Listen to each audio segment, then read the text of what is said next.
Halo guys, kembali lagi di Deka Channel. Yang akan kita bahas kali ini adalah kasus-kasus yang lagi viral akhir-akhir ini di media sosial. Ramai sekali dibicarakan di dunia maya. Oke, langsung aja kita masuk ke kasus-kasus yang akan kita bahas kali ini. Cekidot.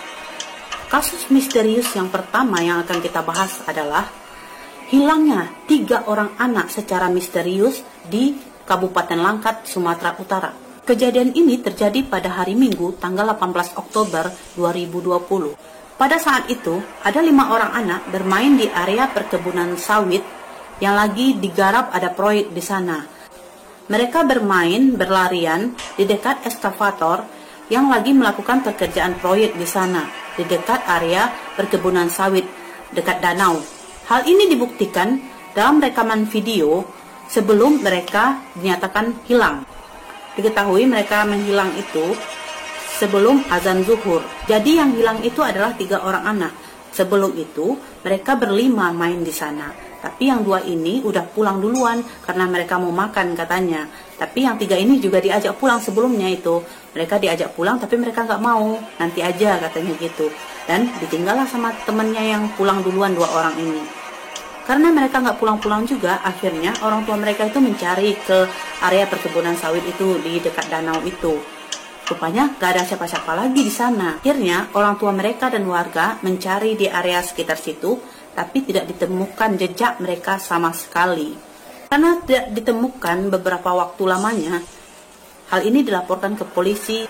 Akhirnya polisi dan tim SAR dan juga elemen masyarakat banyak sekali ikut terjun mencari ke sekitaran situ, ke sekitaran daerah situlah. Tapi ketiga anak ini tidak ditemukan sama sekali, bahkan jejaknya pun tidak ditemukan. Ya bukti terakhir mereka itu ya cuma video itu aja sebagai barang bukti terakhir mereka dilihat. Selebihnya itu nggak mempunyai bukti apapun, kemana mereka, di mana mereka hilang, nggak ada satupun yang mengetahui, dan jejak yang ditinggalkan sama sekali itu nggak ada. Bahkan paranormal pun ikut membantu mencari ketiga anak ini. Tapi sampai saat ini belum diketahui rimba ketiga anak ini. Ada yang mengatakan mungkin anak ini diculik, belum ada bukti-bukti mengarah ke sana, belum ada saksi yang menyatakan hal itu. Ada juga yang mengatakan anak ini dibawa oleh makhluk halus atau orang bunian.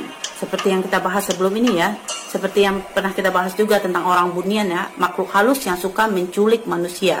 Dan kemungkinan menurut warga juga anak-anak ini, ketiga anak ini diculik oleh orang bunian dan dibawa ke alamnya. Seperti itu. Hal ini dikarenakan menurut warga di sekitar situ, tanah yang dijadikan proyek sekarang ini, yang tanah perkebunan itu adalah tanah larangan. Tanah itu adalah tanah misterius, tanah yang memang dilarang. Jadi memang orang menganggap itu tanah yang cukup angker lah gitu kan. Makanya kemungkinan menurut warga, ketiga anak ini dibawa sama orang-orang bunian atau makhluk halus tersebut ke alamnya karena mereka nggak suka. Mereka merasa terganggu dengan adanya pekerjaan proyek di sana itu. Begitu menurut warga. Dan hal ini juga belum bisa dibuktikan juga karena hal-hal yang berhubungan dengan makhluk gaib ini kan memang nggak bisa dicerna dengan akal sehat kan. Tapi warga mempercayai hal itu. Dan orang tua dari salah seorang korban juga mengatakan kalau misalnya kemungkinan anaknya itu dibawa oleh makhluk gaib. Dan kabar terakhirnya nih, salah seorang orang tua dari anak yang hilang ini bermimpi tentang anaknya yang pulang, tapi tak mengatakan apa-apa. Anaknya itu diam aja dan tersenyum, habis itu menghilang. Jadi hal ini membuat si ibu yang dimimpikan ini semakin merasa gimana gitu. Saking rindunya sama anaknya. Ketiga anak ini rata-rata berumur 7 tahun dan masih duduk di kelas 2 sekolah dasar. Kita berharap ya guys ya, kita berdoa bersama-sama agar ketiga anak ini segera cepat ditemukan dan bisa kumpul lagi dengan orang tua dan keluarganya. Sama-sama kita doakan ya guys ya.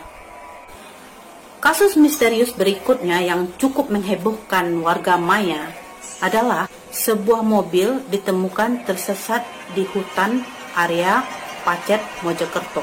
Jadi ceritanya gini guys.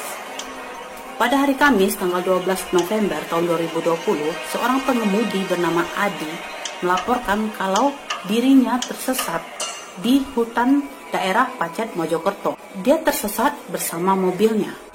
Dari cerita Mas Adi ini, katanya dia mau pulang dari Malang ke Surabaya. Dia memilih melewati tol, katanya gitu.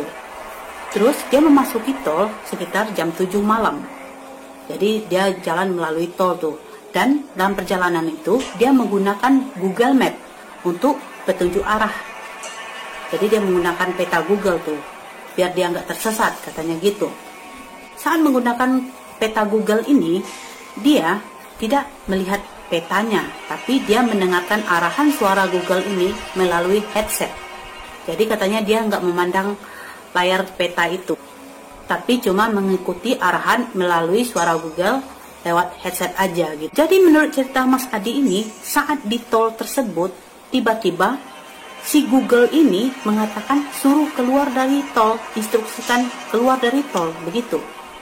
Akhirnya si Mas Adi ini ngikutin tuh instruksi dari Google Map ini, keluar dari tol kan. Terus dia terus melaju tuh sesuai arahan dari peta ini. Tapi ada hal aneh yang terjadi. Saat dia udah keluar dari tol, tiba-tiba kaca jendela mobilnya diketuk oleh seorang perempuan. Dia melihat kan. Saat itulah dia merasa udah aneh dan agak merinding kan waktu itu. Tapi dia berusaha tenang dan melupakan hal itu dan terus mengemudi dengan tenang dan berusaha normal aja. Yang dia rasakan saat mengemudi itu biasa-biasa aja, jalannya biasa-biasa aja. Cuma dia merasa itu jalannya agak gelap dan berkabut, kanan kiri itu berkabut, katanya gitu. Tapi nggak ada halangan sama sekali, lancar-lancar aja. Tapi tiba-tiba dia merasa mobilnya udah nggak bisa berjalan lagi, udah nggak bisa bergerak lagi. Katanya di gas itu nggak jalan gitu. Akhirnya dia turun itu, mau ngecek mobilnya, kenapa kok bisa dia kayak ada yang tersangkut di mobilnya, nggak bisa jalan gitu.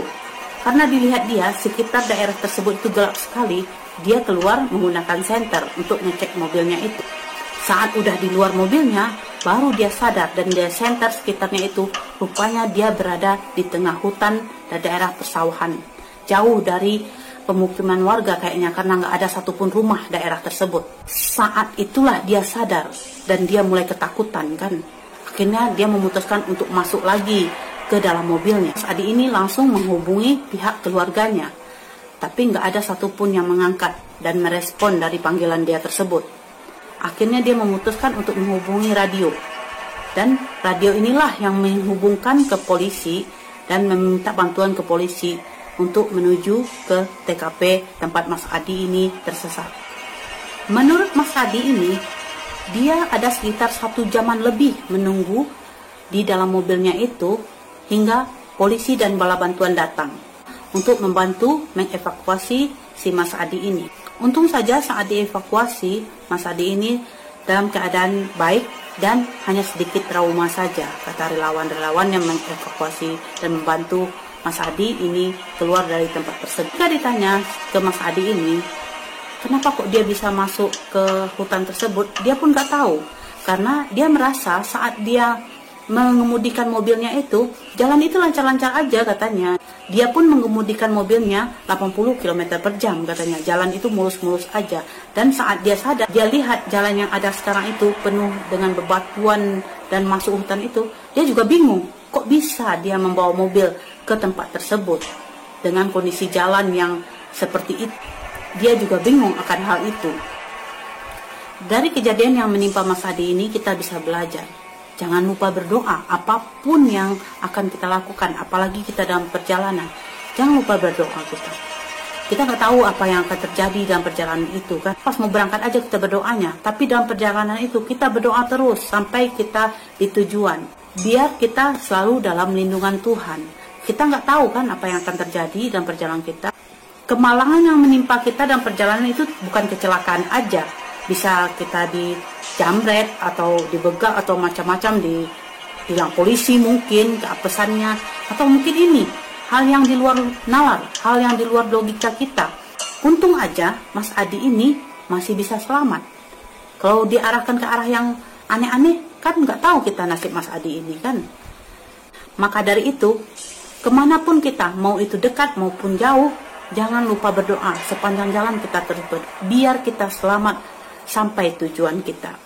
Oke guys, itu dulu pembahasan kita tentang kasus-kasus misterius yang lagi viral di media sosial akhir-akhir ini. Kita akan jumpa lagi di kasus-kasus dan topik-topik hangat berikutnya. Tentu saja tetap di DK Channel ya. Dan jangan lupa subscribe channel ini, bantu subscribe, like dan komen ya channel ini ya guys ya. Biar saya juga tetap semangat dan selalu semangat untuk memberikan informasi kepada kalian semua guys. Makasih ya udah menonton video ini. Sekian dulu guys. See you.